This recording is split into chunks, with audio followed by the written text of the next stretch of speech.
नमस्कार, मैं राजा कुमार स्वागत करता हूं आपके अपने वेग यूट्यूब चैनल प्रेडिक्शन राजा में। दोस्तों, यहां पे हम बात करने वाले हैं ऑनलाइन रियल मनी गेमिंग जितने भी एप्लीकेशन है उसको लेके एक बहुत बड़ी अपडेट आई है। वो क्या आई है मैं सब कुछ आपको इस वीडियो में बताने वाला हूं स्टेटमेंट वाइज करके, और वीडियो के अंत में मैं आपको एक पॉजिटिव न्यूज भी दूंगा।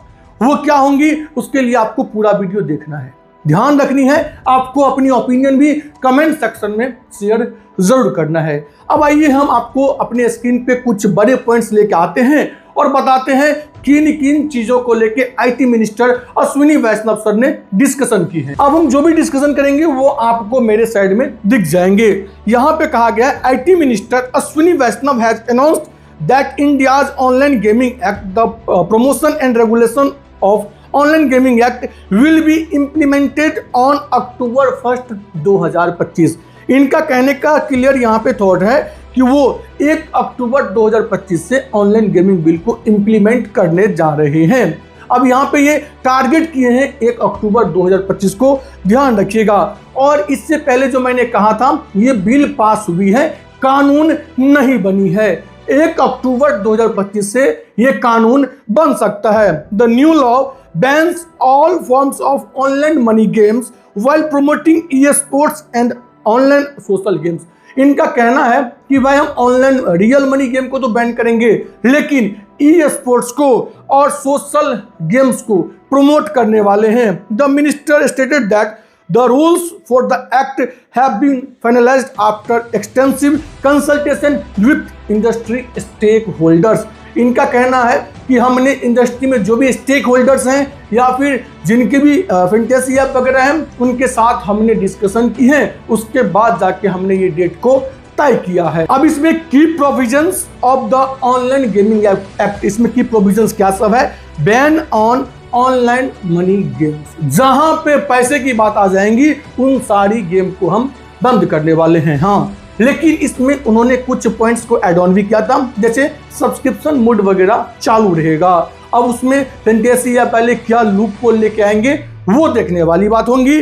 The law strictly prohibits the operation or promotion of any online money based game regardless of whether it is a game of skill or game of chance. पहले फैंटेसी ऐप सब जो थी वो game of skill पे चल रही थी, लेकिन अब इनका कहना है कि चाहे वो गेम ऑफ स्किल हो चाहे वो गेम ऑफ चांस हो, जहां बात पैसे की आएंगी उन सारे गेम को हम बंद करने वाले हैं। Following the act passes several major real money gaming platforms have already halted their paid contest.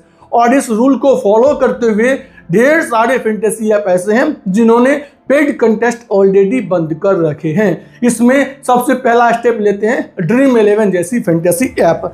अब यहाँ पे दूसरी पॉइंट उन्होंने ऐड किया है, इंकरेजमेंट ऑफ ई स्पोर्ट्स। ये ई स्पोर्ट्स को बढ़ावा देंगे। The act provides a framework for encouraging and promoting e sports and social games that do not involve financial transaction. यहाँ पे ये ई स्पोर्ट्स को और सोशल गेम्स को जो है बढ़ावा देंगे, जिससे कोई भी फाइनेंशियल कह सकते हैं कि किसी भी यूजर्स को या फिर किसी भी यूथ को फाइनेंशियल लॉस नहीं होंगे। अब देखने वाली बात होंगी कि क्या ये जो ई स्पोर्ट्स हैं सोशल गेम्स हैं उसमें फाइनेंशियली लॉस तो नहीं होंगे, लेकिन टाइम कंज्यूमिंग लॉस होते हैं कि नहीं।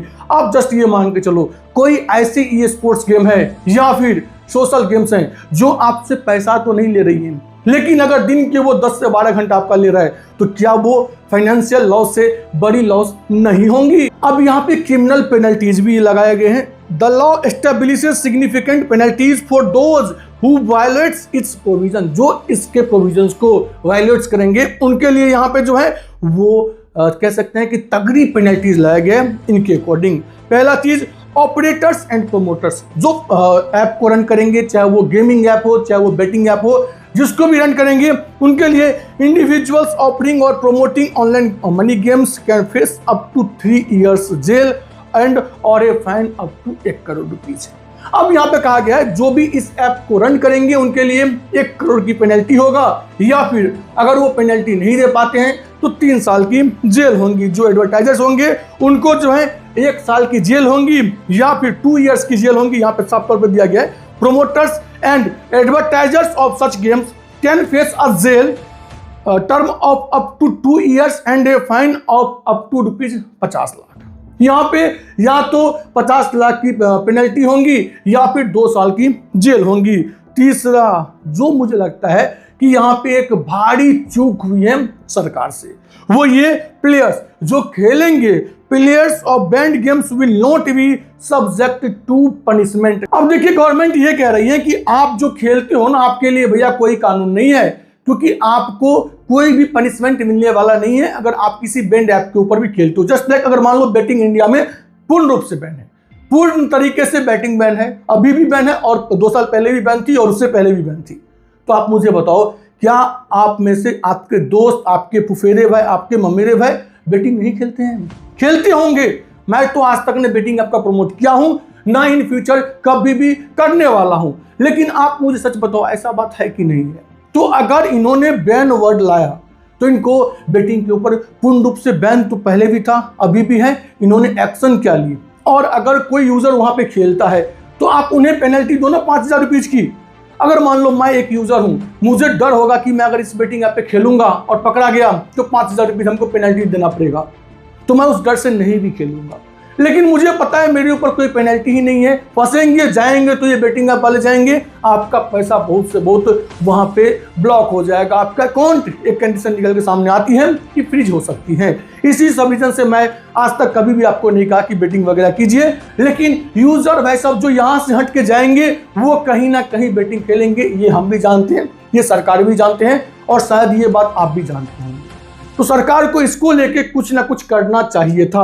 अगर वो नहीं करते हैं तो बैटिंग वाले ना जीएसटी देंगे ना टीडीएस देंगे और पूरा का पूरा ब्लैक मनी जो है ना वो जाता रहेगा दुबई या फिर किसी यूरोपियन कंट्री में। तो गवर्नमेंट को यहाँ भी कुछ सोच समझ के कुछ बड़ी चीज लाना चाहिए था, लेकिन उन्होंने साफ साफ पे कह दिया कि जो खेलेगा, जो यूजर है इसका, उससे हम कुछ भी पनिशमेंट देने वाले नहीं हैं। मुझे समझ नहीं आ रहा है ऐसा क्यों। अब देखिए आपको फिर से दिखेंगे financial transaction restrictions. Financial institution are prohibited from facilitating transaction for online money gaming platforms. उन्होंने साफ तौर पे कहा है जो भी फाइनेंशियल ट्रांजैक्शन इंस्टीट्यूशन होंगे जस्ट लाइक बैंक्स वगैरह, पेटीएम्स वगैरह, उन्हें साफ तौर पे कहा है कि आपको ऐसे ट्रांजैक्शन को बिल्कुल बंद करने हैं। बैंक ने भी उसके लिए टाइम मांगा है। उन्होंने ऐसा भी कहा है कि मैं बैंक अगर कहते हैं कि मुझे और कुछ टाइम चाहिए तो उनके बिहाफ पे भी इस डेडलाइन को एक्सटेंड किया जा सकता है। Regulatory authority the act provides for a new regulatory body to oversee the online gaming sector including registering games and determining what constitutes a real money game. इन्होंने साफ तौर पे एक बात और कहा है कि हम एक रेगुलेटरी बॉडी भी बनाएंगे जो इस फील्ड को बारीकी से देखेंगे।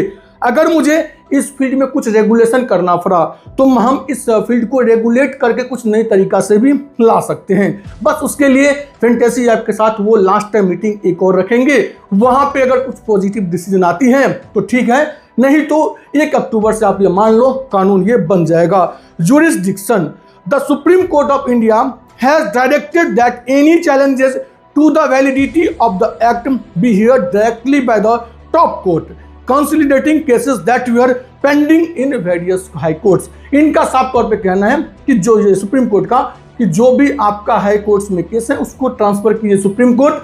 अब इस रिलेटेड केस की सुनवाई सिर्फ और सिर्फ सुप्रीम कोर्ट में होगा, क्योंकि इनके जो तुषार मेहता जो सॉलिसिटर जनरल थे गवर्नमेंट के साइड से, उन्होंने साफ तौर पे कहा था कि मेरे लिए जस्ट लाइक इम्पॉसिबल होगा हर एक हाई कोर्ट में जाकर केस लड़ना।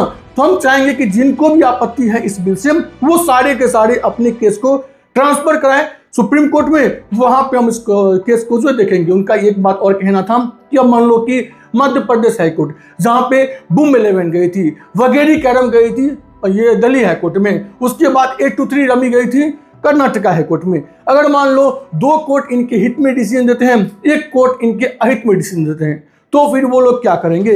इस वजह से भी उन्होंने कहा था कि सभी के सभी को जो है सुप्रीम कोर्ट पहुंचना है और सुप्रीम कोर्ट जो डिसीजन लेंगी वो सबको एक्सेप्ट करना पड़ेगा। और वैसे भी सुप्रीम कोर्ट का डिसीजन हमेशा से सराखों पे होती है, वो जो भी देंगे वो सबको मानना ही पड़ेगा। अब यहाँ पे देखिए government justification and industry response. The government has justified the new regulation bye citing concerns about addiction, financial fraud and money laundering associated with real money game. इन्होंने साफ तौर पर हमेशा एक ही चीज कहा है कि यूथ की जो है यहाँ पे एक तो कह सकते हैं कि मेंटली, उसके अलावा फाइनेंशियली जो है मनी का लॉस होना और मनी लॉन्ड्रिंग होना। ये आजकल हवाला का भी उन्होंने वहाँ पे तवज्जो दिया कि हवाला के थ्रू भी लोग पैसा एक दूसरे एप्लीकेशन से ले रहे हैं। उसके बाद जो है टेरर फंडिंग बढ़ रही है, इस पर भी उन्होंने जोर दी थी। The online gaming industry which was largely dependent on the real money format has been heavily impacted. Some platforms have pivoted to new business model while others have been forced to lay off employees. Vaishnav noted that the government has engaged with banks to find a solution for returning money remaining in user accounts. अगर मान लो किसी भी fantasy app के ऊपर आपकी 10,000, 20,000, 1 lakh rupees पड़े हुए हैं, चाहे वो डिपॉजिट में है चाहे वो विड्रॉल्स में है, तो अश्विनी वैष्णव जी ये भी बोले हैं कि हम बैंक के साथ टच में हैं कि इस पैसा को कैसे आप रिटर्न अपने अकाउंट्स में लेके सेफली आ सकते हो। अब आइए हम बात करते हैं contest of the announcement timing. Minister Vaishnaw made the announcement on September 18, 2025 during a pre event conference for the AI impact summit 2026। अब यहाँ पे consultative approach while targeting an October 1 implementation date. देखिए मैं बार बार कह रहा हूँ 1 अक्टूबर को ये कानून बन ही जाएगा, ऐसा ये श्योरिटी के साथ नहीं कह रहे हैं। ये बोल रहे हैं कि हम टारगेट कर रहे हैं कि 1 अक्टूबर को ये कानून बनाएंगे। The minister assured that the government maintains a consultative approach and may consider granting the industry more time if needed. अगर इंडस्ट्री कहती है कि मुझे थोड़ा और टाइम चाहिए तो ये इंडस्ट्री को और टाइम देने वाले हैं। Additional rules during the same announcement Vaishnaw stated that the final rules for the digital personal data protection DPDP act would also be released by September 28, completing a crucial regulatory framework। अब आइए मैं आपको पूरी सारांश को जो है ना ब्रीफली बताता हूं कि आखिर ये माजरा क्या हुआ। Union minister Ashwini Vaishnaw says about the promotion and regulation of online games act that was passed by the parliament. आपको पता ही होगा ये लास्ट मंथ जो है 20-21 बैच, 20 को लोकसभा, 21 को राज्यसभा और बैच को जो है वो प्रेसिडेंशियल साइन होकर पास हुआ था। अब वहां पे you have led had multiple discussion with them online gaming companies and stakeholder. उन्होंने कहा कि ऐसा नहीं कि हमने रातों रात इस बिल को पास किया था, हम उनके साथ लगातार डिस्कस किए थे। We have been having discussion with them for almost 3 years। हम लगातार 3 साल से उनके साथ बात कर रहे थे। तो जो ये कह रहे हैं कि हमने रातों रात ऐसा डिसीजन ले लिया, ऐसा कुछ भी वहां पे नहीं है। And after passing the law once again we engaged with them, we also engaged with the bank। ये कह रहे हैं कि जब हमने इस लॉ को पास किया उसके बाद भी हम उनके साथ टच में थे। किनके साथ? जितने भी स्टेक होल्डर हैं, जितने भी फैंटेसी ऐप RMG वाली एप्लीकेशन है उनके साथ, प्लस ये बैंक के साथ भी टच में थे कि इसको कैसे हम जो है सही तरीका से ला सकते हैं या सही तरीका से बंद कर सकते हैं। उसके बाद we engaged with practically every stakeholder possible in this and we have finalized the rules। जब मुझे वहां से जो मैं चाहता था वो जवाब नहीं मिला, तब हम इस रूल्स पे पहुंचे हैं कि हम इसे पूर्ण रूप से बंद कर देंगे। The rules will be promulgated with effect from 1 October.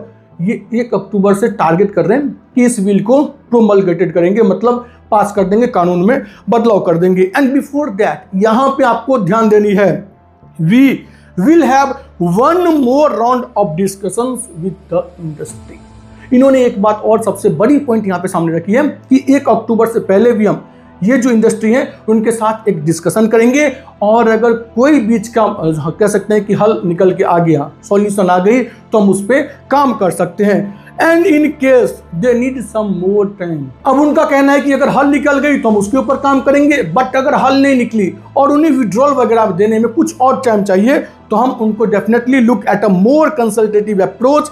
And at that point of time इनका कहना है कि and in case they need some more time we will definitely look at more consultative approach. या तो उनको जो है जवाब देना पड़ेगा कि भाई मैं नहीं कर पाऊंगा, आपकी जो रूल्स रेगुलेशन है उसको मैं फुलफिल नहीं कर पाऊंगा, या फिर वो अगर चाहते हैं कि मुझे कुछ और टाइम दीजिए एक विड्रॉल देने में। दूसरा मैं देखता हूं कि इसका सेकंड अप्रोच मेरे पास क्या निकल के सामने आती है। फैंटेसी वाले अगर हमको बोलेंगे कुछ एक्स्ट्रा हमें टाइम चाहिए तो हम उनको टाइम जरूर देंगे eight that point of time. अब फिलहाल मैं इस टाइम में हम लोग टारगेट कर रहे हैं, we are targeting that we start the implementation of the new legislation on 1 October. फिलहाल हम लोग टारगेट कर रहे हैं इसे 1 अक्टूबर को कानून बनाने के लिए। अब देखिए इसमें क्या सामने आती है, कुछ जो 4 बड़ी पॉइंट्स हैं। Government looking to implement promotion and regulation of online gaming act by October 1 अक्टूबर को जो है कानून बनाने जा रही है। Rules under the act are to be promulgated from October 1। फिर मीटी स्पीकिंग, मीटी का मतलब आपको पता ही होगा, Ministry of Electronics and Information Technology. अब इनका कहना है speaking to gaming cos banks and all stakeholders we will have one more round of consultations before October when। अब बार एक ही चीज मैं बता रहा हूं, अब उसको ध्यान से रखिएगा, समझिएगा, परखिएगा। मैं आपको मोरल ऑफ स्टोरी बताऊंगा कुछ टाइम में। Delayed implementation on account of user deposits lying with gaming cause. तो जो भी पॉइंट थी मैंने आपके सामने रख दी। अब यहाँ पे मोरल ऑफ द स्टोरीज है, समझिए आप। मेरा जो खुद का मानना है वो क्या है वो मैं आपको बताता हूं अगले 2 से 3 मिनट में। अब देखिए मेरा ये मानना है कि गवर्नमेंट अभी जो है ना ये 1 अक्टूबर से पहले फिर से बैठक करेंगी जितने भी आरएमजी वाले एप्लीकेशन है उनके साथ, और बीच का हल निकालने की कोशिश करेंगी। क्योंकि कोई भी गवर्नमेंट ये नहीं चाहेंगी कि उनको 20,000 करोड़ रुपीज का जो इनके जगह से टैक्स पहुंचते थे उसकी मेजर लॉस हो। माइनर लॉस एक्सेप्ट कर सकते हैं, मेजर लॉस एक्सेप्ट ये नहीं कर सकते। जबकि उनको दूसरी ये बात भी पता है कि इससे बेटिंग ऐप की बढ़ावा बढ़ जाएगी मार्केट में।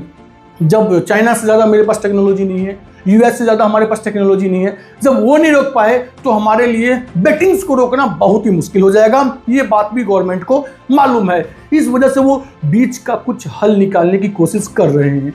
अगर निकल गई तो अच्छी बात है, नहीं निकली तो वो फिर ये कानून को 1 अक्टूबर से मोस्ट प्रोबेबली लागू कर सकते हैं। बाकी मैं उम्मीद करता हूँ ये वीडियो आप लोगों को अच्छा लगा होगा। अगर वीडियो अच्छा लगा हो तो वीडियो को लाइक और यूट्यूब चैनल को सब्सक्राइब जरूर कर दीजिएगा। मिलते हैं नेक्स्ट वीडियो में, तब तक के लिए बाय। एंजॉय कीजिए और आने वाली अपडेट्स का इंतजार कीजिए जो आपको मिलेगा इसी चैनल पर सबसे अनबेस्ट। धन्यवाद।